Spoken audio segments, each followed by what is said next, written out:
Coming up on the Underground Nation podcast, Bounce Ball Boogie, your host with the ghost, sits down with Horrorcore's rising force GuttaPriest.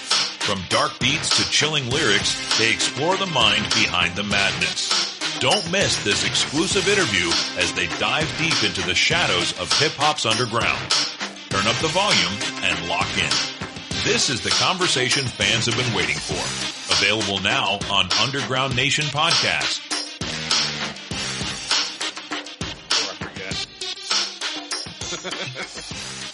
Yeah, bro. So wait, so you're saying you're delivery, but like for a company or for yourself? A little bit of both. Oh, okay. So I know I was doing what you call it in those printer vans. We were doing like freight brokering for a minute. Okay. And we were like bidding freight, and then go with our little Sprinter van, pick up and drop off. It's little deliveries like within state or within state surrounding. Yeah, usually not really anything out of state. All right. But then again, I mean, Texas is fucking massive, bro. Like, a lot of people don't know the fastest way out is 9 hours from where I'm at. Holy shit, where you at? Like, all right, so if you look at a map and you look at Mexico, like let me right above Mexico, literally that's where I'm at. Right above Mexico? Yep, the southmost tip of Texas at the very bottom there. They call the area here the Rio Grande Valley, RGV.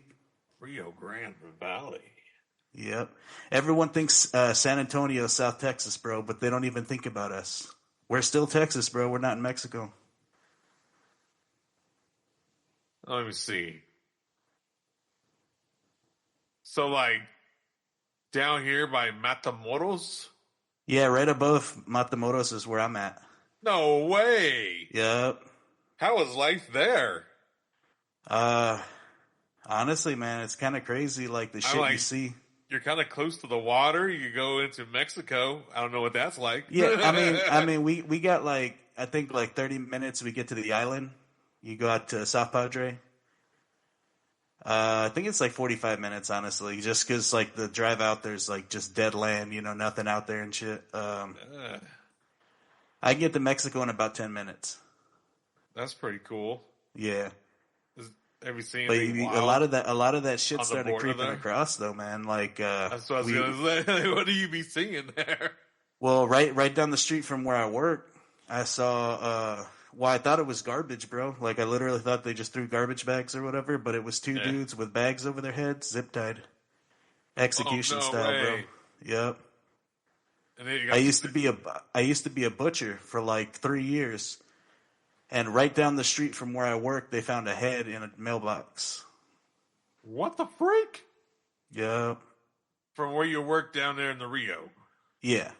I used to work at a meat market down here. So, like, they made their own little slaughterhouse out of this. Yeah, basically, man. I mean, and the crazy part is where I live. Like, I'm not right next to the bridge or anything, right. But you know, I'll go out back, have a cigarette or something, and I hear the gunshots between like Border Patrol and cartels and shit. No way. Yeah, no lies, dude. I hear it like almost every other night. You just hear.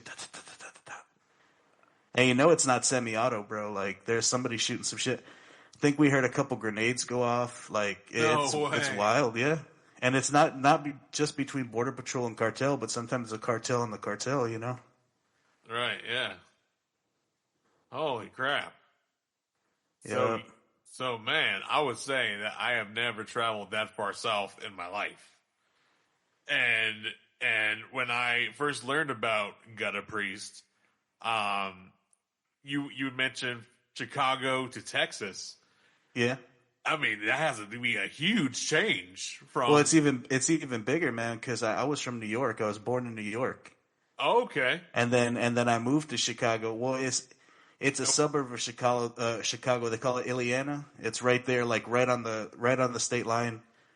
It's a town called Hammond, Indiana, and it's like right. I mean, literally, 25-minute drive, 30-minute drive to Chicago. No kidding. Yep. So from New York, Chicago, and now Southern Texas. Yeah. how do you feel that shaped your musical identity to what you are today? Honestly, shoot, man. I mean, I'm heavily inspired by the East Coast, you know. Heavily inspired by East Coast rap, you know, Wu-Tang, you know, Jedi Mind Tricks, you know, even some Necro here and there, you know, fucking oh, fuck yeah. all over the place up there. And then, of course, the Midwest, you know, talking Chicago, you know, that's where I get a lot of that, you know, ICP and all that, you know, Boondocks, you know, even Twisted. I know a lot of people hate, you know, between everything, but to me, it's like, yo, I grew up in the family era of hip hop, you know, when it came to Psychopathic and, you know, ABK, you know, AMB, all that shit. Yeah. So, like, my mindset, I've always been stuck in that. And even, like, honestly, when I came back into the scene and shit, because I fell off completely from, like, social media for 5 years. Like, I just said, fuck this shit, you know? Yeah. Why was that? People getting under your skin? Yeah, no, it's not that. It's just that. Just some self-development?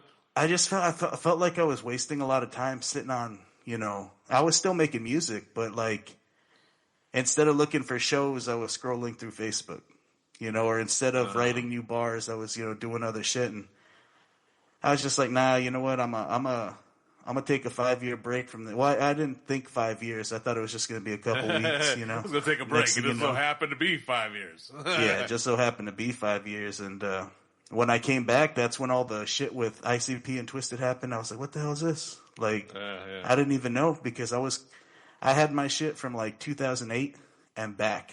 Like that's like all my CDs. If you look at them, basically 2000. I think the last thing I had from, like, physically had from ICP was Bang Pow Boom. That was, like, the last thing. Blaze was, like, Gang Rags. Yeah. Stuff like that, you know? Oh, sure. Yeah, I was deeply involved in the family era as well. Yeah. And so you're saying in those 5 years, you weren't even tapping into like, the Juggalo world. You weren't tapping into music, like, getting into shows. You were just... I was just like off. Completely cut off from basically like I was just in survival mode basically like you know, work, eat, sleep, you know. Shit. Yeah, that was it. I mean, there was nothing like occasional good porno programming. And honestly, you know what? I didn't even have internet at the time, to be honest. Like, no porno, no porno at all. Yeah, I couldn't afford it. Well, yeah, it was a cell phone. You know what I mean? You always had a cell phone. Found a way to sneak it in there. Yeah. So is that around the time, that little 5-year lurking in the shadows? Is that around the time you were transitioning from Chronic Doom to GuttaPriest? Well, and that's it's funny that you asked that because it actually had a couple more steps. Okay. So I went from Chronic Doom, which was basically, I want to say the first 8 years, I guess. Maybe 7 years of me making music was Chronic Doom. And this then was as your like a solo artist, not a group. Yeah, no. We had groups too. You know, when I first started, I made my own little label with a bunch of homies that I had down here. Because it's a funny story. When I lived up in Chicago, because I moved back up, and I had a whole bunch of homies up there. Everybody was, you know, super down and shit. And then when I moved back down here, I didn't know, because I came down all excited, like, hey, I'm going to show my friends from back home all this psychopathic shit. And when I came down, they already knew it. Like, they ran into a homie. He used to live, like, in Wisconsin or some shit, and he moved here, and he met them at the mall because he was looking for bud. Wicked Wisconsin. Yeah, so he ended up showing them, and then when I came down, I showed him everything else, because he had just showed him, like, ICP Twisted. I showed him Ridas. I showed them fucking Dark Lotus. I showed him, like, everything, you know, and that's basically where we spent most of our time, was just chilling, smoking, bumping that shit, you know, and I started making music in 2010, and when I started, everybody else in my little group started.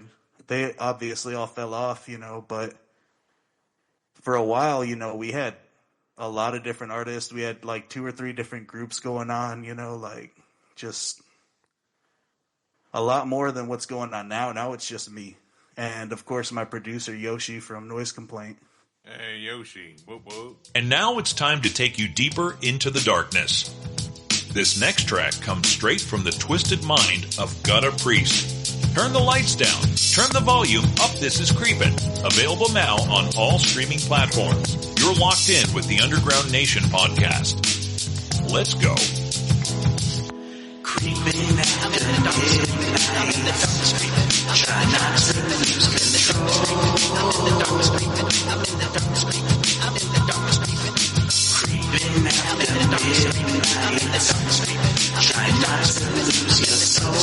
I'm in the darkness creeping. I'm in the darkness creeping. I'm in the darkness creeping. I'm in the darkness creeping while everybody else sleeping. I'm climbing up your balcony, I'm in your window peeping. I'm off the deep end, I'm hungry, haven't eaten. Try not to lose control of my soul, but I'm a cretin.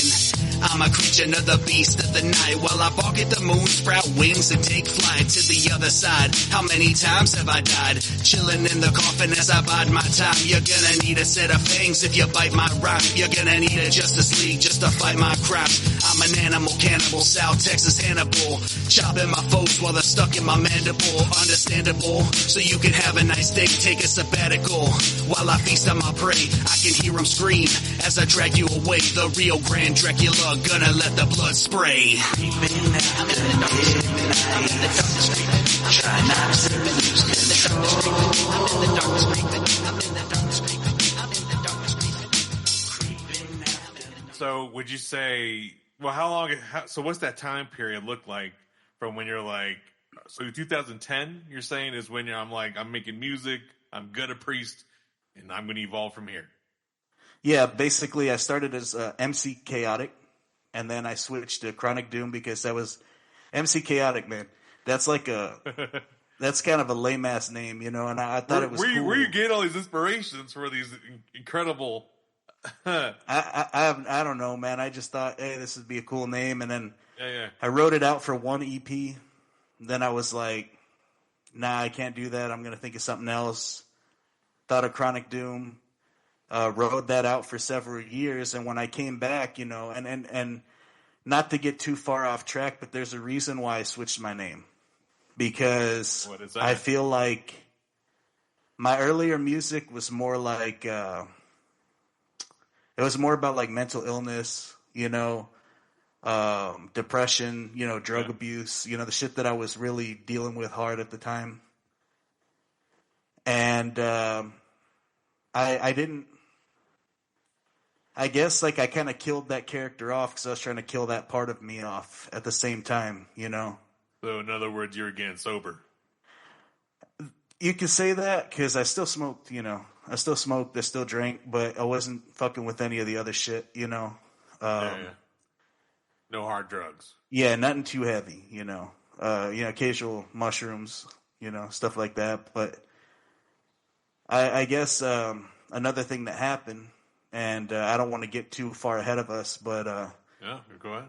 So I did my very first show in 2010, and it was at a bar that is surprisingly a judge owned it, like a local judge owned the bar. No way. Yeah, and I got the gig because my homie actually sold him weed. So catch that one. Yeah, the judge. Well, we get the gig. Everything's going good. Right. One of our homeboys has his girl with him. They're skinny kids, man. I'm talking like, mind you, we were all in our 20s, early 20s at the time. You know, some of us were 19. These kids together, you know, weren't even like 200 pounds, dude. They were small, skinny kids. You know, they were, they were 19, 20 years old, but they were small, you know. And it's hot here, bro. Like, it's hot. Like, I'm talking 100 degrees, 98 degrees. How hot was it today? Today actually was, I think in the high 60s, low 70s. So it's cooling down, but this is our winter. That's it. That's what we get. Yeah. Today unfortunately. Is December 4th, 2024, approximately 9 p.m. Central Standard Time. And I'm in Denver, Colorado, an hour behind. We had around 50, high 50s, lower 60s. So we're seeing about a 10-degree difference in what you just stated there. Actually, I looked at it right now. We're looking at 66 right now, and it's nighttime. Ah, shit. So, yeah. It's, well, shit, I just looked at mine now. It's 39 degrees right now. Yeah, so that's what I'm saying. During the day, you know, sun's out. we're looking at. I mean, this week we were looking at the 80s, low 80s. Homie's cooking. Yeah. So in that venue, it was downtown. Downtown are old buildings, bro. It's historical buildings. These buildings were up since, like, obviously, I want to say maybe early 20s. You know. Are you going to be doing more videos than these scenarios you're talking about here? Videos? Yeah, those older buildings. That'd be great. Oh, yeah. I mean, those older buildings, they're all getting renovated, and they're getting, like, the mayor started, like, the ex-mayor actually started, like, giving his homies, like the hookup and shit, and they're starting to kind of, like, and I don't like throwing the word around, because to me it's like, you know, I don't know, but gentrifying is basically what they're doing. Oh, even the Rio is getting gentrified? Yeah. And I hate using that word because it's been used so much that it's like. But it's really happening, so you have to use the word, because what other word could it be? I mean, it happened to my own neighborhood. I watched it happen. I couldn't do shit about it. I tried to stop it. Yep. But my little voice, no matter how big or fat I am and got in the room, I was not heard.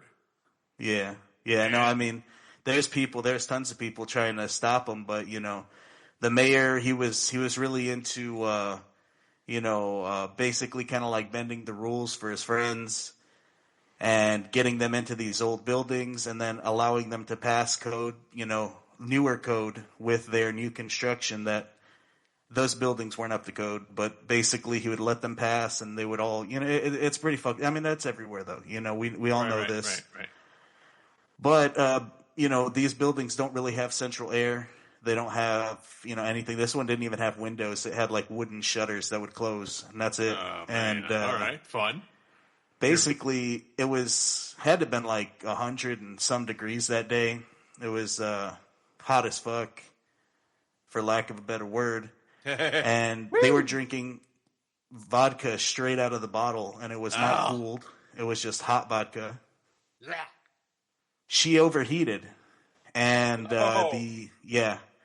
so when she overheated, the sound guy went to the bar. And by the way, they didn't have a liquor license. Oh, so God. They were like they basically only served coffee, but it was BYOB. BYOB, and this is in Rio with the mayor. With the mayor. No, well, this is the judge's venue, by the way. The judge. Okay. So the judge isn't there. But his sound guy grabs some ice and starts rubbing it on the girl's chest. Oh, right? No. Cool then he starts kind of sliding down a little bit and trying to cop a feel. Now, mind you, she's drunk. Right. You know, she's like kind of all fucked up. Hey, the titties are hot. Her boyfriend got up and started throwing down. Mind you, I was in the middle of performing. So I know he can handle his shit. You know, I know he can fight. It's fine. Okay. I'm not going to get off the stage. I'm performing. So I finished my set. Basically, he got wind from one of the baristas who freaked out that fucking baristas. Basically, my music caused a full-on brawl, and that I was just pure anger and rage in all my music. And basically, he told his friend, who, and I'll name this motherfucker because fuck him. But his name is Erasmo Castro. He's been running for mayor for God knows how long here. He's never going to win because he's a piece of shit. But all that aside, basically this guy used to have a page. And mind you, this is back in 2010, 2011 era. Facebook wasn't massive like it is now where people have millions of followers. Back then, 100,000 was, you know, pretty nice. This guy had a page called Brownsville Cheeseman. Now, that's a city I'm in, Brownsville, right? Okay. And Brownsville cheeseman in Spanish is obviously like gossip. Right. His page was made up completely out of car crashes, fights, people drunk driving, people doing this, doing that. He wrote an article about me basically saying that I was fucking the devil, dude. Like, he was saying that where is this article? Yeah, like he was saying my music causes people to fight, that nobody should allow me at their venues. because I'm gonna cause damage, and that the valley doesn't need someone like me in it. Oh, And man. mind you, I just started making music, bro. Like, this was my first show ever. From that point forward, I was having trouble finding shows. Nobody wanted to fuck with me. Nobody wanted to book me. Where do I find this article? I wish I knew. I wish I would have saved it. Shit. Yeah, Because I'm like, I didn't this even would know be it. dope. I didn't even know what happened. I didn't even know what happened until my homie that got me the gig told me, A, he got fucking fired, and B, there was an article written about me. So he pulled it up on this dude's page, and it was a doozy, man. Like, he was going hard on me for no reason, and this is going back to why I changed my name and everything, is because I started getting pissed off because it was getting really hard for me. I saw other people that started after I started excelling further, not only because I made what I make in music, Right. and they make what everybody wants to hear type shit, you know. Yeah. But I didn't have the opportunity to perform like they did. I didn't have the opportunities to get interviews with local places or nothing. And I started getting mad, and I did the dumb shit, man. I started lashing out, you know, on social media. I started, you know, talking shit to people and just calling everybody fucking stupid. And you know what? I still stand by it. They're fucking idiots, right? But you don't say that. You know what I mean? You don't say that. You keep that part to yourself, and you just try to take it in stride. Well, I wasn't as, I guess, as tactful or charismatic as I feel I am now. I didn't have the same head on my shoulders. And I would love to blame it all on that article. But you know what? I didn't make it any better for myself. And like I say in all the interviews that I've had lately, I take full accountability, man. I fucked myself. I was in a bad spot, and I made it worse. I dug a hole deeper than I already was in. Oh, man. Yeah, so I wanted to kind of leave it all behind. So after that 5-year break, I was going to quit making music and everything, dude. I was still writing, I was still recording, but I was just so frustrated, just tired of it all, just tired of sitting there and scrolling and watching it all unfold. So I left.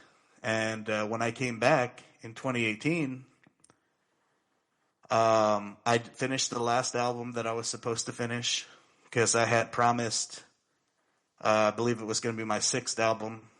I had already put out 5 albums, and I want to say like 3 or 4 EPs. Wow. And You in that last, what was that? You had listed 9 albums and countless singles. Yeah. Well, that's including the new ones, and the new one. Well, out of those, I mean, what do you feel best represents your artistic journey, and why? Shoot, man. Back then, it's real hard because back then it was so different. But back then, Yeah. I would definitely say Recommended Overdose was. Yeah, that's you can find it on SoundCloud. It's not on streaming services because it's all old shit. It's all under Chronic Doom. But when if I were to say now, I still think Nine Circles is a shit, man. Like I think because I based it off of Dante's Inferno, but I took it into more of a modern day interpretation. And not only did I tell the story from perspective of those that are in the hell, Right. but those that are going to that hell, and myself as, you know, I guess you could say as Dante exploring these hells. So there's 3 different perspectives in that album. And you kind of get a good feel for, you know, what's going on. And, you know, I just liked it. It was hard as hell, personally, for me to write that. Yeah, I was going to ask, like, what does the creative process look like when you do something like that? I just researched, man. I researched because, dude, think about this. Yeah. Like, there are like 3 levels of hell that that they're like the same damn thing. You know, like treachery and heresy. It's like, what the fuck is the difference? You know what I mean? They're damn near the same thing. What's the difference? So, Enter the dark world of GuttaPriest Horrorcore's rising force. Known for his haunting beats and chilling lyrics, GuttaPriest takes you deep into the shadows with raw, unfiltered storytelling. From underground anthems to dark visions, his music pushes the boundaries of horror and hip-hop. Ready to face the play? Follow GuttaPriest now and experience the madness. Available on all streaming platforms. Hashtag Spread the Plague. but yeah, I had to kind of distinguish them and do a lot of research. Difference? What's the difference? Well, I mean, treachery was like, heresy is like speaking falsehoods, and treachery is like denial, I guess, in some sense. Okay.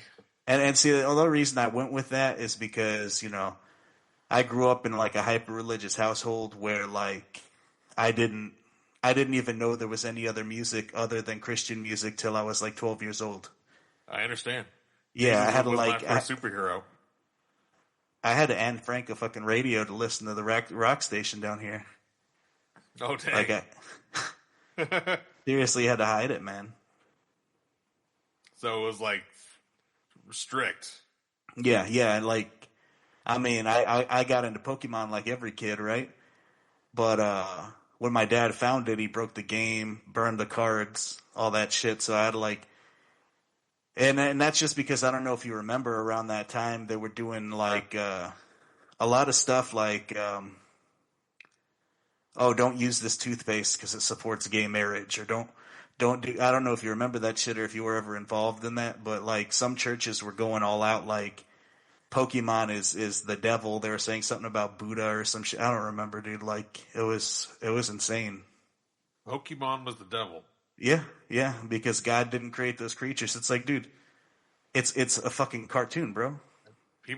Cartoons been around for a long time. Yeah, did God make Mickey Mouse? Like, Jesus Christ, like what the hell, you know what I mean? Like, it's insane, dude. What is that? What does that got to do with anything with the cartoons? Right. So, but it was rough, you know, and man, you know, my favorite thing is Halloween. You know, I love Halloween. I only got to go trick or treating one time in my life, and it was when I was like 3. That sucks ass, dude. And you can remember back to that one year when you were 3. Yeah, because I was dressed like a Ninja Turtle. What's your age right now? 35. 35. That's a lot of years. Oh yeah. What the heck? Why didn't you ever take yourself trick or treating when you were like in your teenage years? I was too busy doing drugs. Every day was trick or treating. Yeah, dude. Every day was a trick or treat. I didn't know what I was going to get. And did that influence? I mean, was that influenced by the surroundings? Was that the time in Chicago or out in Texas? That was out in New York. New York. Yeah. Holy cow. Yep. And my aunt actually is the one that got me into horror, dude, because she used to sneak, you know, horror movies into my dad's house. And my dad was in the Marine Corps, right? So she would take care of me while he was out because he was, you know, fighting the war, you know. Was that why you moved around Gulf so War. much? Because of the military? No, actually, no. Yeah and no. So basically... Also because you're a badass kid? No, well, my dad, well, you know, speaking of that, I actually did, like, beat the shit out of some kid in, like, preschool or something like that, and I got kicked out. But, my dad was at the war, you know, what happens when dudes go to war, you know, their wives cheat on them. Right. So he came back, and things got rough, got nasty. They divorced. He actually got custody, which is insane, because you know how it is, you know, usually the mother gets custody, but... Right. Because I guess of the infidelity and him being in the military, they gave him custody. And he moved to that city I was telling you about outside of Chicago. And I guess how they met was they were next door neighbors. That's how my parents met. Okay. And when she needed to leave, because in 1992 or 3, you can, you know, I don't know the exact year. I think it was 92 or 93. There was a military tax cut, and they released basically a majority of the military because they didn't need them anymore, kind of. And my dad was one of them because he wasn't close enough to retiring, but he wasn't new enough to where they could still pay him the low wage. I don't know if you know that military, like, low ranks get paid like Burger King wages, bro. It's like crazy. No way. Yeah, but, I don't know. Yeah, it's insane. But that's horrible. they basically cut out the middle section right. to save money, and he got honorably discharged. And we lost our house because we were living on base, and we ended up having to move. So he moved back with his mom, and she ended up moving back with her mom, and they ended up next door again. No way. Yeah. So, arguments, and then he's like, well, what's the furthest place I can get away? That's where I'm at. Up next, we're unleashing another banger from the dark side. This one's raw, heavy, and hits where it hurts. From GuttaPriest's vault of horrorcore heat, here's Damage available now on all streaming platforms. You're tuned in to the Underground Nation podcast. Crank it up and feel the impact. That's a lot of damage. That's a lot of damage. That's a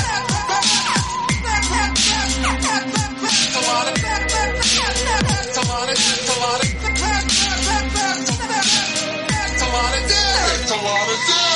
physically or lyrically, you get slaughtered, set into me, control, delete your history while burning down your family tree, collecting skulls to hold my ego, writing out this verse of blood. I said it before, I'll say it again, I got no love, so I get no love. Now I'm in the club, wearing a mask and bloody gloves, sipping on a cocktail of formaldehyde and Cuban rum. Another glass, now stir it with a human thumb, leave that shit inside so I can have a snack when the drink is done.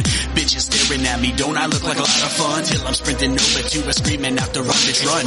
I don't use a gun, I like to make things personal, customize your face with my unique set skills and arsenal. These blades are versatile, cut so clean and visceral, dice you into pieces and reduce you back to minerals. Cook you down and eat you like a savage. Better grab some flex tape, cause that's a lot of damage.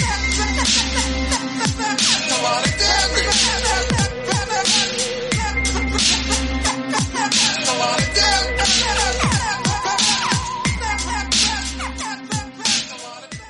You can't get further than that. You're south as your south could go. Not without going to Mexico, you can't get further. Yeah, that's south as America could get. Yep. Shit. So now you're releasing GuttaPriest. What does GuttaPriest symbolize to you, and how does it reflect with all of this that you just explained, your outlook on life and music? I guess it was just like kind of like searching for I guess an identity, especially in the horrorcore space.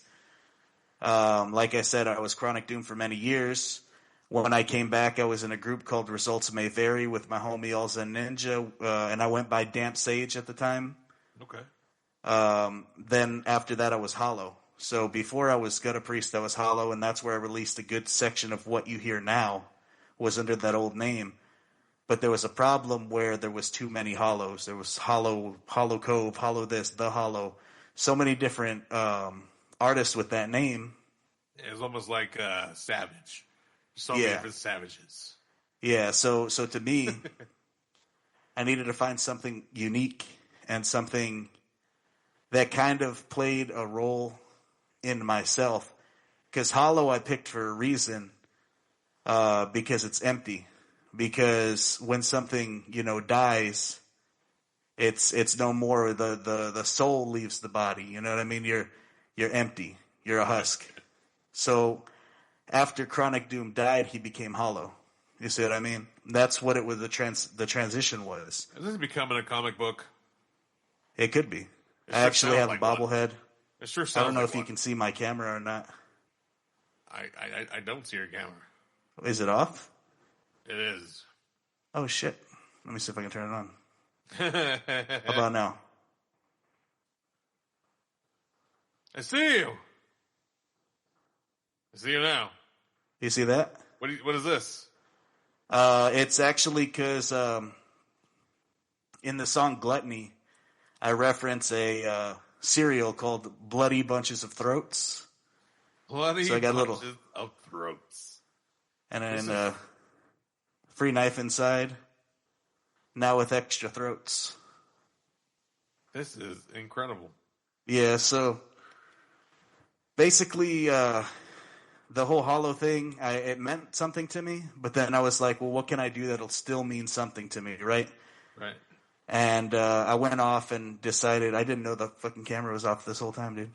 But Yeah. basically, I went with GuttaPriest because it's kind of like I guess a double meaning, GuttaPriest, gut a priest kind of thing. And also gutta as in gutter priest, like a priest that preaches in the slums in the gutter, you know what I mean? Yeah. And it's kind of it's kind of a double play on it, and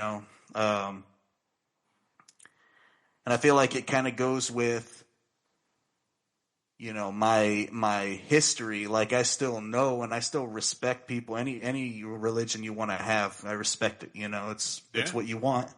It's your choice to do that. But it kind of it shines a light on that part of my life, and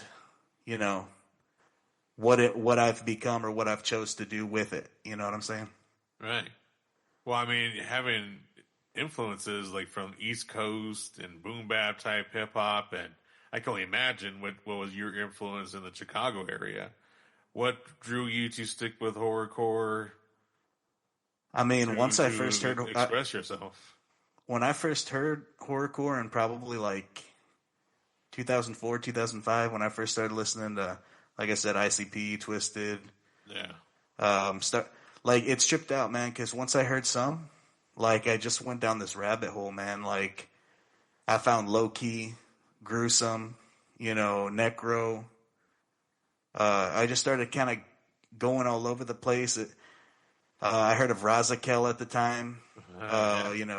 All those other guys, what was the other dude, Satanic, and then that whole Psycho Sam shit went down, and yeah, the Bloody Ruckus thing, and I got so enveloped in the world, Dark Half, just and then Scum, of course, Smalls One, I learned about everything because I was listening to it so much, and I always wrote poetry growing up, wrote songs when I was a kid. And I was like, well, let me try this, And basically since 2010 till today, I've been doing it. So that's I can't see myself making any other kind of music because it just doesn't make sense. I'm not a gangster, I don't sell, shit. I'm not going to go pop a cap in your ass, or anything like that. So why am I going to write about it? You know what I mean? I'm going to write about something that's more, I won't say artistic, man. It's just there's so much more you can do with horrorcore than you can with any other genre of rap. So how do you decide where to draw the line between shock value and meaningful storytelling? Well, for me, I guess it's not really about the shock value as much. It's more so about telling a horror story, I won't go as far as, some artists do, but I don't blame them. That's what they want to do. That's your art. You do what you want to do. Me, I like the storytelling aspect. I like, sometimes I'll throw a song in there that's just about, chopping shit up, Sure. But I like for example, the EP, Diary of an Insomniac. Diary of an Insomniac is an entire story of I guess you could say a killer that cannot sleep because there's these voices that keep telling him to kill. And unless he does what they say, they won't let him sleep. They just continuously talk. That's Huckman's Diary of an Insomniac. He cannot sleep. Ouch. Yeah, and then I made a single after Diary of an Insomniac called Voices. And Voices is actually a prequel. So if you listen to Voices first, it's like that killer's first kill. Right. And then it goes into Diary of an Insomniac. Wow. This is incredible. So how do you see the horror elements in your music connecting to deeper truths or shared human experiences? I guess Discover the rawest artists, exclusive interviews, album reviews, and breaking stories from hip-hop, horrorcore, metal, and more. No filters, no fluff. Just the real, straight from the underground. Stay ahead of the game. Subscribe now at undergroundnation.com. Join the movement. Be the culture.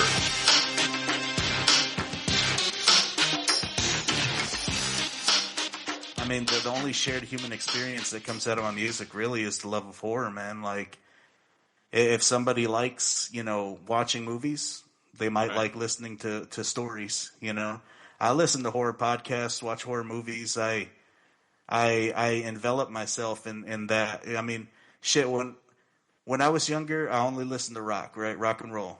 Because that was the first thing I could find, and I didn't really like commercial rap at the time. Right. Closest things to commercial rap that I really liked was like Outkast, Wu-Tang Clan. Sure. I mean, that was mainly because of my uncle. He was the one that turned me on to that. But other than that, I wasn't really into it. So I like new metal, I like the general, even classic rock.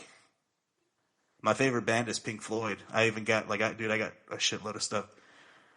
But it just really tripped out because I went from listening to this wide variety of music until now where even like the punk rock that I listen to, it's all horror punk. I listen to horror rap, horror punk. I still listen to all my shit that I like, but my prime genres, it's all horror because it's just, that's what I'm connected to. That's what I enjoy, and there's tons of people that enjoy it. As for outlooks and everything, I mean, everybody gets pissed off, bro. Like, that was a big problem. I had anger issues when I was younger. I had a lot of anger issues. We all have some anger issues that we're trying to work through. And, sometimes, you say shit. You just say shit. You're not going to go do it, but you say it because you're fucking mad, And that's kind of what, horrorcore is like. You can kind of let it all out. Like, beat this dude with a bat. You're not going to go beat him with a bat. Maybe you will. I mean, who am I to judge? Right, absolutely. But, you can say what you want to say. You can do what you want to do. Absolutely. So do you see you taking GuttaPriest out of the Rio Valley and maybe going further into other states? I Maybe definitely, creating tours? I definitely want to. Taking the story across the freaking globe. I definitely want to, and I've had a couple people actually offer some things. I don't know if you know Michelangelo Scaro. I personally do not. Okay, well he works a lot with LSP. Like, he works with them. He's not signed to them, but he works with them a lot. He does a lot of artwork, different things like that. He does a lot of shows with Insane Poetry and Scum and stuff like that too. He goes on a lot of their little things. Okay. He's been trying to get me, and he keeps trying to get me to go. But like I said, it takes 9 hours for me to get out of Texas. So then you take that, let's say, for example, if I want to go back to Hammond, for example, if I drive, that's 22 hours just driving, right? Of course, you can try flying. I ain't rich, you know what I mean? So I'd probably have to drive 22 hours out. Let's say I get some time, a week off, one whole day spent driving. Let's say I go on a little tour. So this. Yeah, it's going to take some planning, but I definitely need to get the hell out of here because honestly, there's never been, I've done shows, man. I've done shows at the Island. I performed at an anime convention. I performed at the mall here. I performed at skate shops. I've performed in Brownsville, San Benito, and this may not mean anything because you don't know the cities, but Brownsville, San Benito, McAllen, Harlingen, virtually the whole lower Rio Grande Valley I've performed in, Nice. Even on the island. Like I said, I've done so many shows. I used to have regulars every Saturday and Friday night. I had two venues that always had me going back for months, Right. But I feel like if I was back where I used to live in Hammond, I mean, that's close to Ohio, that's close to Michigan, that's close to Chicago, that's close to everything, that all these events that are going on all the time, it's close by. The only thing we have here in Texas is like She-Fest. That's it, you know. I'm not saying that's not good, because I'm pretty sure it's badass, but Sure. compared to, you know, The Gathering, you know, compared to Juggle, Ohio, I think Camp Zool is up there. You know, compared to any of that stuff where you can get like a good crowd, you know, almost guaranteed, Right. there's nothing down here like that. So of course, yeah, I'd love to get out of here, but it's just A work in progress. yeah, it's definitely something I need to work on. I mean, I have time, you know, I have the leave and everything. It's just a matter of like planning everything out, you know. Yeah, absolutely. I mean, with all these showcases that you're mentioning in different cities in Texas and wanting to branch out into other states and get involved in other or possibly bigger festivals, if you will, have you ever had a fan approach you and just share a personal connection to one of your songs? And how does that feedback shape your work today? So here, I did have a good little group of fans that went to like almost all my shows. But it's really slim down here when it comes to who would be attracted to this type of music. Right. But one time, you know, a fan of mine basically came up. I went to a little party after a show and, like started crying. The dude started just bawling his eyes out. And he was like, man, you don't know how much this song meant to me and blah, blah, blah. And it was a song called Older and Wiser. And honestly, man, that was off of shit. I want to say that was off of my first EP. So it was, no, my second EP, sorry. So it was after the first 3 albums. I want to say it was The Time Will Tell. But yeah, so he approached me about that song, Older and Wiser, and basically that song was basically just about growing up, trying to figure out the world, because, you know, nobody knows, and it's not till you're older that you realize that not even your fucking parents knew what the fuck was going on, dude. Like, you grow up and you're just like a big kid, you know, and you got to figure everything out, right. you know.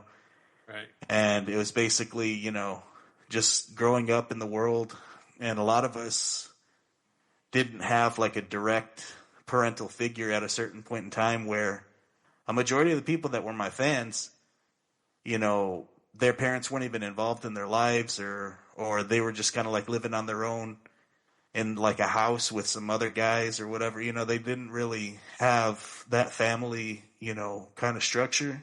Right. And they resonated with it because, you know, I came from a broken family. Then, of course, my dad always worked. So I was basically raising myself, taught myself to cook. I taught myself to clean properly, taught myself how to do everything by myself. And I injected that into my older music, you know, and of course, the mental illness undertones that I would weave into it, talking about my struggles with, you know, being bipolar or, you know, severely depressed, anxiety, panic attacks, you know, the shit that I've been dealing with since I was like 12 years old. Right.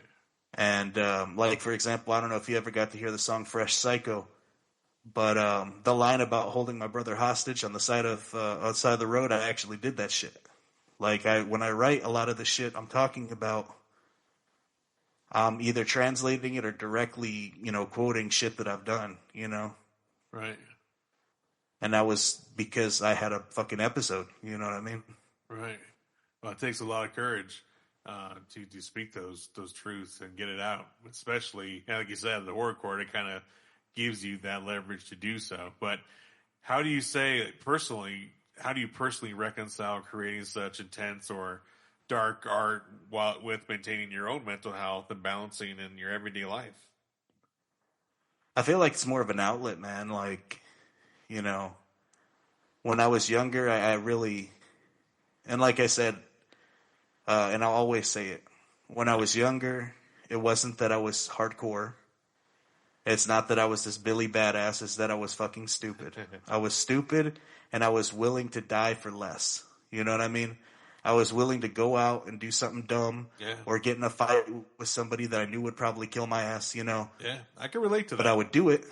I would do it because I didn't think about it. Well, I did think about it, but I didn't care, you know? Okay. And as you get older, like I said, you get a little wiser, right? Yeah. And you learn, like, hey, man, you know what? Not every hill is a hill to die on. Sometimes you just got to step back, and you have your opinion, I have my opinion. And for me, sometimes when I, you know, have an episode, or I start getting upset or getting frustrated, and it sucks, bro. It fucking sucks, dude, because, you know, you just kind of snap out of nowhere, and everyone looks at you, and it's embarrassing, man. Like, it's embarrassing when you just freak the fuck out.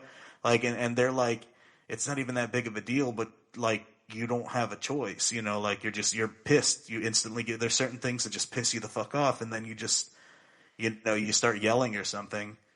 And to me, it's like, you know what? If I write and I focus my energy into, you know, music, I feel like it kind of alleviates some of that pressure. Yeah. Absolutely. And instead of always being ready to pop, you know. Oh, yeah. It's the best form of therapy you could ask for. Yeah. So when it comes to future projects, what's the next big idea you're working on currently? Well, I actually just finished all of the collaborations that I had, because I got like a huge influx of collaborations from the Czech Republic. So like, I have a homie named Sick Mortem. He's a producer from the Czech Republic, and I've worked with him before, and he liked, you know, the stuff I've done. And he told, I guess one of his friends wanted a collaboration internationally with people from the U.S. So he obviously, you know, he hit me up because I've worked with him.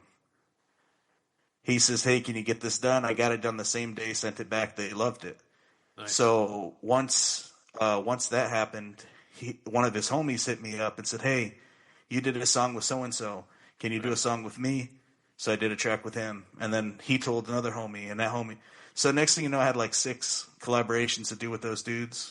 I knocked them all out. I had nice. Recently did one with Mr. Wrong, which is an artist from here. I did one with Scarrow. I just did one right now with that little cipher I was telling you about earlier. And what other ones have I done recently? I can't remember, but I just knocked them all out of the way because I'm working on an EP right now. And it's going to be called Malefactor, which Malefactor is, it is a biblical term, and I used it specifically for its biblical definition. So what it is it's basically someone who's like unforgivable and unrepentant, and they're just a really bad person. And it kind of ties in with me because I feel like, I don't know, I had to have done something because I have like this, I have like really fucking bad luck, like super bad luck. Prime example, I've bought brand new things straight out of the box. They're fucking broken. It's a continuous thing. It happens enough to where I've noticed it. You know, people around me have noticed it. Bought brand new skateboards. They came broken. Brand new fucking PlayStation 5. Fucking controller was broken. PS4 controller was broken. PS4 Pro controller was broken. So, like, I have pretty bad luck, and I feel like, you know, if karma is a thing, I must be, like, a really bad person, you know? And I don't feel like I'm a bad person. I feel like I tried to reconcile for a lot of the fucked up things I did when I was younger because I could not control myself, you know? Right. Like, yeah. I got in a lot of fights with people, not physical, sometimes physical, but mainly, you know, vocalized fights.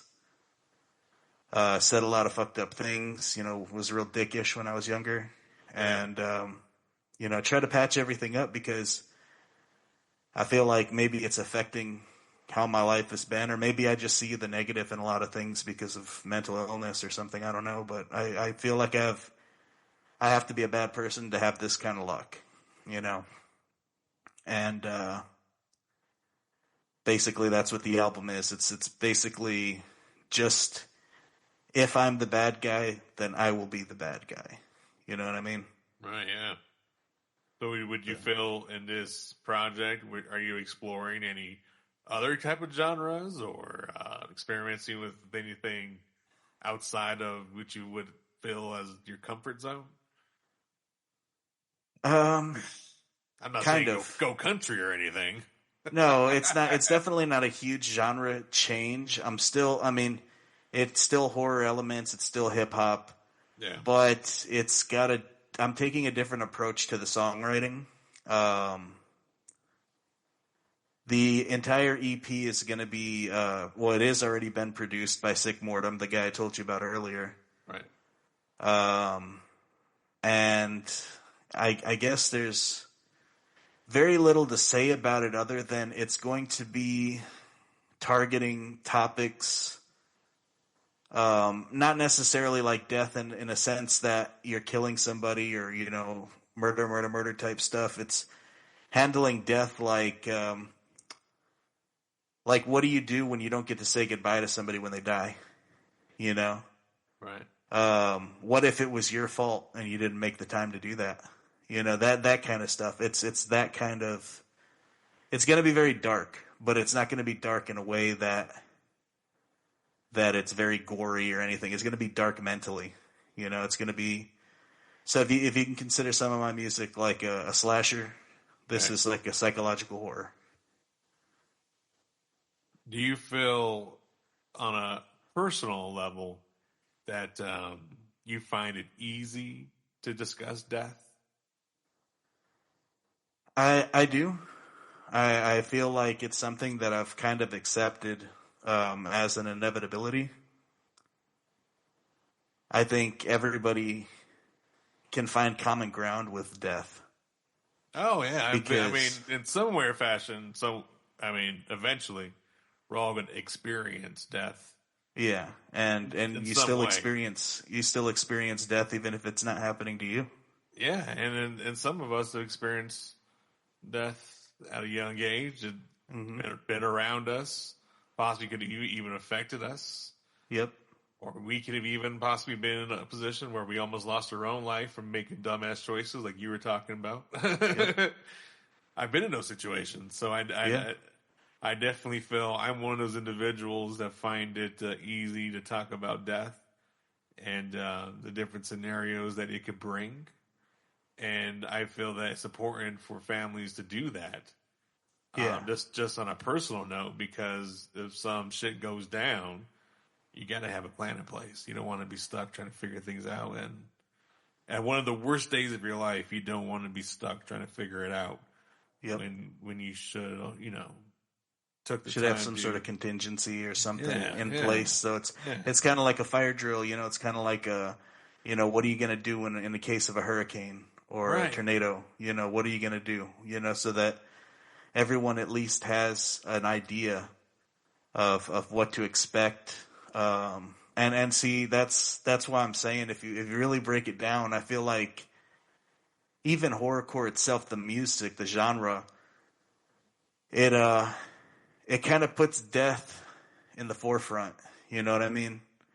And I don't know if maybe that's why I have the outlook on it.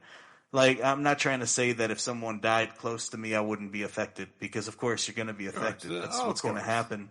Of course. But being able to express the emotion and being able to think about it, and having it brought up over and over versus somebody who rarely ever thinks of death, and then it happens and they're like, oh shit, Right. It's a bad reality smack in the face. Yeah, for sure. And like I said, everyone is going to experience it. And it's kind of one of those common grounds as humans that we have that are, there's no arguing about it. People can argue what's going to happen afterwards, but no one can argue about the fact that it's going to happen. Right, absolutely. Absolutely. And it really takes individuals like you that have that mindset to open the eyes to, like the fans you were saying, that open up to you about the certain songs that really stuck to them. It's a huge. I'm sure it's a great feeling to know that you had an effect on someone's life, and even though you made hard decisions in your past, and I know you're saying you may be dealing with some karma and shit, but if you could change one perception that people have about you as GuttaPriest, the artist, what would it be?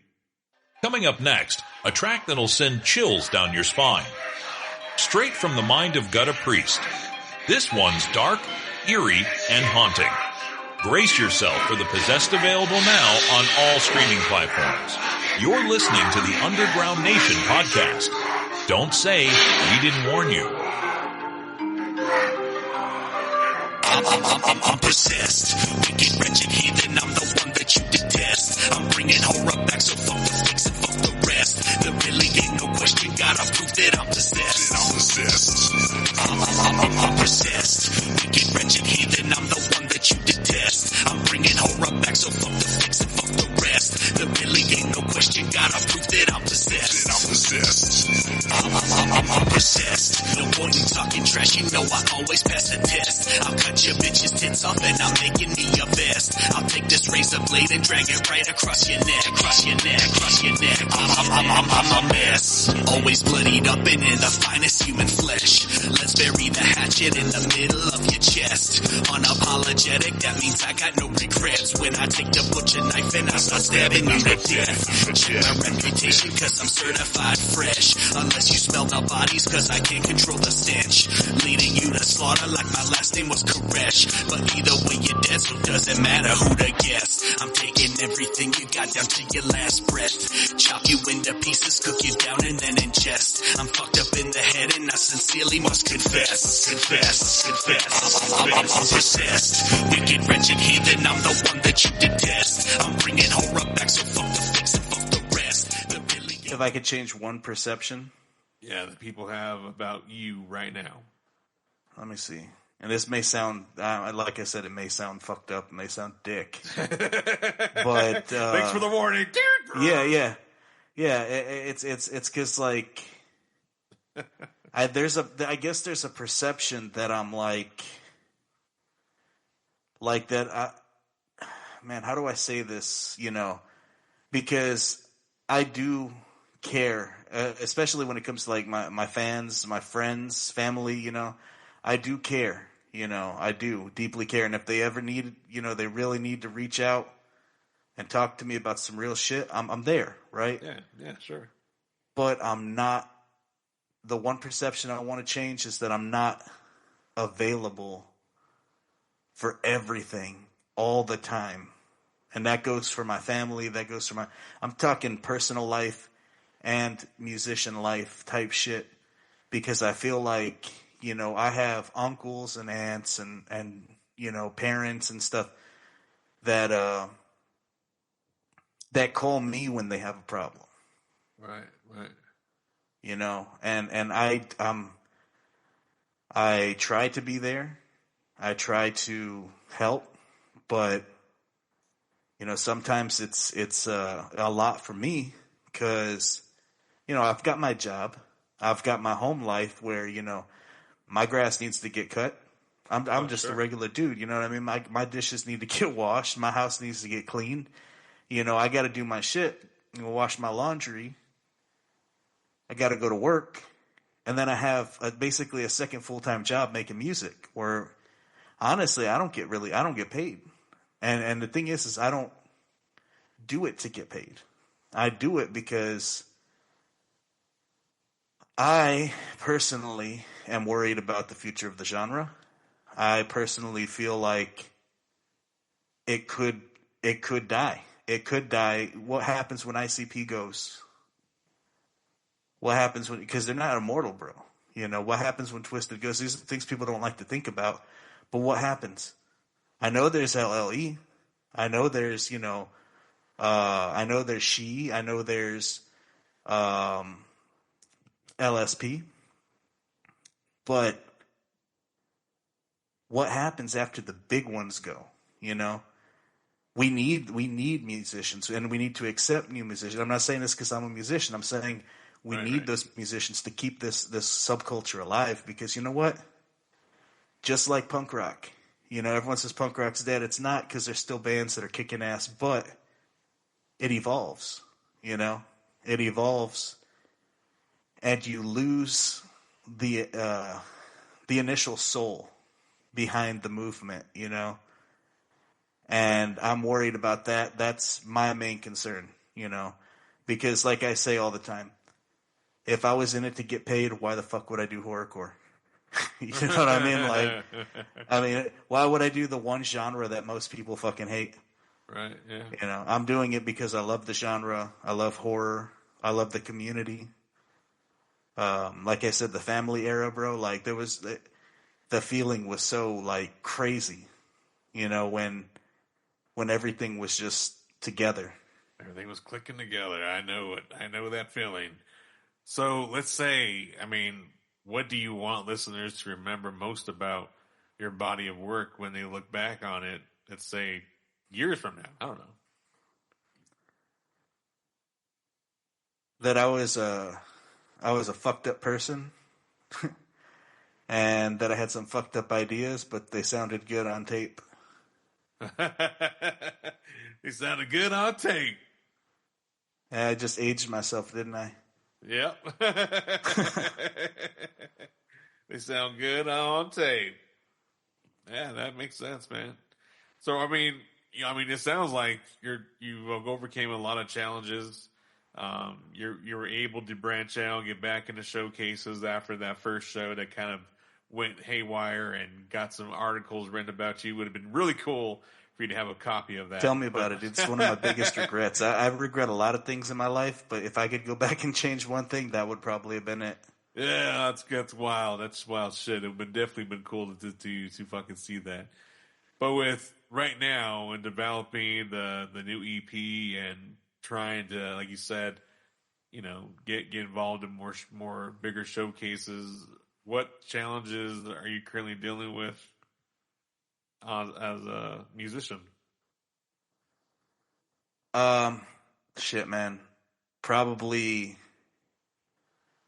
health more so than anything else. For a while, I know we talked a lot about, near death and all this other stuff like that, right? So I've had a couple of near death experiences in my life. I can't say for sure that this was one, but about 3 years ago, I went to a doctor because I was having trouble breathing, right? And they said I had an enlarged heart, and I started losing weight and doing all the stuff they told me to do, and went back in, and they had given me some steroids, and it was just, how it is. You go to the doctor and they don't get it right, and then you got to go back and back. I went to, a cardiologist. I went to fucking lung doctors. Dude, I went to all these doctors. They couldn't figure it out. And basically what happened was my heart got swollen. Like there's the pleural sac around the heart that it's like a cavity that protects your heart from infection. Right. Started filling with liquid. And because it started filling with liquid, it was putting pressure on my lungs. And mind you, this is the first time I've ever talked about this. This is the first time I've ever talked about this on any interview or anything, because I don't want, pity. I don't want people to feel bad for me or anything. I've always been the type that's like, yo, you know what? Despite anything, if I want to do something, I'm going to do it, And basically what happens is it's not supposed to be a reoccurring thing, because apparently it's not that uncommon for people to experience. It's called, the hell was it? It wasn't the pleurisy, because the pleurisy, I think, is with your lung. I think it was called pericarditis. That's what it's called, pericarditis. And it's actually something. It's actually something that does happen to people, but it happens and then it goes away and then they're done with it. For some reason, that did not happen with me.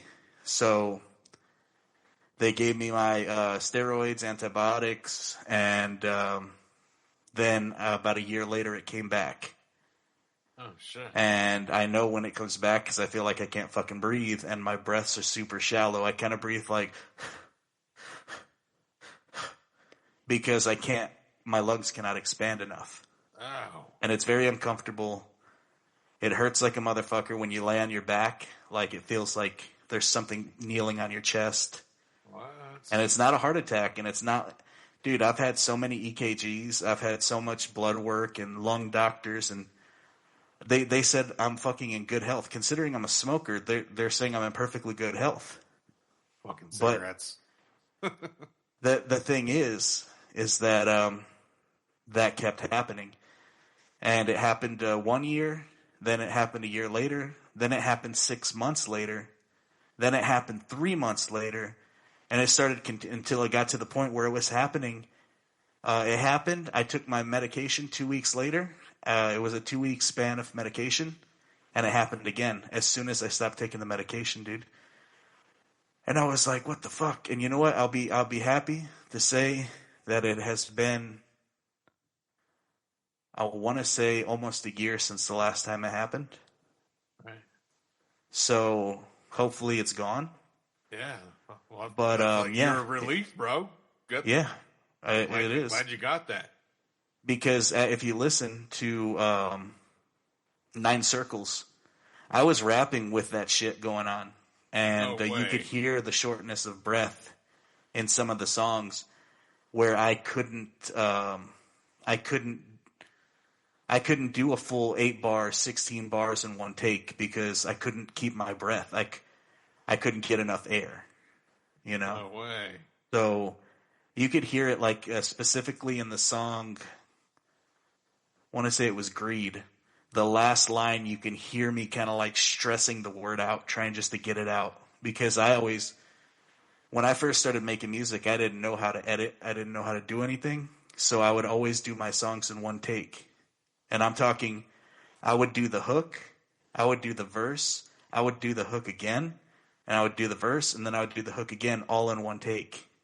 Because I didn't know how to punch in. I didn't know how to do anything. So I would do the songs hundreds of times until I got them as good as I possibly could. Oh my god! Look at a Nintendo game back in '92. Yeah, exactly. You can't save. You can't. Once your 3 lives are up, bro, that's it. You know. Shit. Yeah, so that's wild. Yeah, that's the way I started, man. I started out with a website back then. Closest thing to it now would be like what's that website that people use? BandLab. BandLab. Yeah, it was like that, except it used to be called Jam Glue. And Jam Glue. Yeah, it's defunct, man. It got closed down. I actually couldn't get the stems for like the first 5 songs I made because they were on there and they only let you download them like entire, like whole songs. Wow. Thing that was cool is that you could type in whatever you felt like if you put in an emotion or a type of beat. Right. It would give you a list of beats that people made on the website, and you could just click and drag them into your project. Just record over them. They had sound effects. You just type in a sound effect. It was there on the drop down. You click and drag it into your project. Like, it was a super cool website. Wow. Well, sucks you couldn't keep the shit you were creating there. Yeah. But man, thank you for sharing your trials and triumph with some health issues. That's the biggest. Like I said, I'm glad you got a year of relief. I hope it doesn't come back and affect you with your growth with music and personal development and everything you have going on. It sounds like you're on the right track and doing some good things, man. So again, thank you for taking time with us tonight, talking about it and opening up with us and sharing what you have upcoming and your past has developed you into the artist you are today of GuttaPriest. Yeah, I appreciate you having me, man. Before we sign off, is there anything you would like to say directly to your fans or anyone who's been following your journey? Well, honestly, the first and foremost, anybody who's given me the time of day, I appreciate it just because of the fact that, we're all people, and I'm just a person. And for someone to take the time to give to a person, that's, the time is the only resource you can never get back. You lose money, you can get more money, But time, you lose time, you can't get that shit back. So giving me 3 minutes, 2 minutes, whatever the fuck, that's time from your life. That's time from your kids. That's time from your family. that's, to me, that's like the ultimate sacrifice the person can give, is their time. So I appreciate that first and foremost. I hope, directly to the fans, I hope that what I put out is good enough. I hope that I'm doing justice to the scene. I hope that I'm doing justice to the greats. I don't care what happens. The legends are the legends. You always pay homage to the legends, and the best way to do that is to create something and strive for the greatness that they've created. So that's one thing about me is that, no matter what, I'm always going to be my biggest critic. I'm always going to say, I'll listen to a song, I'll make a song. I'm tired of it by, 2-3 days later, it's not fresh anymore. Before it even comes out, it's not fresh to me. And I'm like, damn, dude, that fucking sucks. That song sucks. Oh, man. And it's not until like 2 years later that I'm like, hey, you know what? That song wasn't that bad. Like that's how it is with me. But yeah, that's what I have to say to fans, man, is that, if you give me your time, I hope that I'm earning it and giving you something worth your time. Anything else, basically, just to shout out if I can, Yoshi, my producer, he was the one that produced all of 9 Circles for me. He's the one that produced Diary of an Insomniac, so many of my singles. Grim Ross, producer that worked with me on one of the bigger projects I've ever done, which was the Filth Breed Volume 1. And shout out to all my homies, fucking Philo. I don't have no homies, huh? Damn, I got no more homies, man. I lost them all. All of them are dead, man, for sure. Like, no bullshit. All right, but Pete. Philo's still there. All right, Pete, to our loved ones that we lost, man. Yeah. We lost a lot of greats, that's for sure. Yeah. And I know I'm doing a lot of great people that you would have loved to have met, and I'm sure vice versa. But yeah. GuttaPriest, it's been an honor to speak with you tonight. Thank you so much for sharing your life stories and what you have upcoming. We're definitely going to look forward to it. Make sure you subscribe to GuttaPriest on all streaming platforms. And is there a way we could connect with you, like on an email, newsletters? We can get direct sources from you as an artist? I have no newsletters as of right now, but I mean, honestly, Google, man. If you Google, like, I actually got my SEO in check after I switched from Hollow to GuttaPriest, so now you can literally Google GuttaPriest. Okay. It's all one word, GuttaPriest, and you'll be able to find all of my streaming services, all of my social media. Everything's right there, first page for you. Like, it's easiest way. I do probably need to do some newsletter stuff, but I have yet to really delve into it. Man. I always encourage artists to do self or direct to consumer, if you will. Yeah. Just because streaming, man, you can get all the streams in the world and it doesn't pay out as much that artists should be getting credited for. Yeah. So I'm a big hitter on direct to consumer and fans that actually still purchase downloads from the artist and CDs and stuff like that. I feel is an amazing thing because you always have that collector memorabilia. I actually print my own CDs. Like I've got CDs, like actual CDs. See, and you're able to see. So that's why I'm like, oh man, if you're collecting emails right now, definitely send it to GuttaPriest. Because I definitely want you to stay up to date with everything he has upcoming. Because this is just the starting. I mean, I know you've gone through a lot of shit, but this is just the start for you. And yeah, for real. I mean, 14 years, man, and honestly, since March, man, the growth I've had since March has been more than I've had in the 13 other years that I've been making music. Because I stepped outside of the valley, Yeah, it's gonna be fun. It's gonna be fun to watch. And Underground Nation magazine and Underground Nation podcast are going to be here to support you all the way. I appreciate that, man. Absolutely. That's a wrap from Underground Nation magazine, where the underground lives, breathes, and thrives. Stay tuned for more exclusive interviews, raw stories, and unfiltered voices from the scene. Visit undergroundnation.com to subscribe and never miss a beat.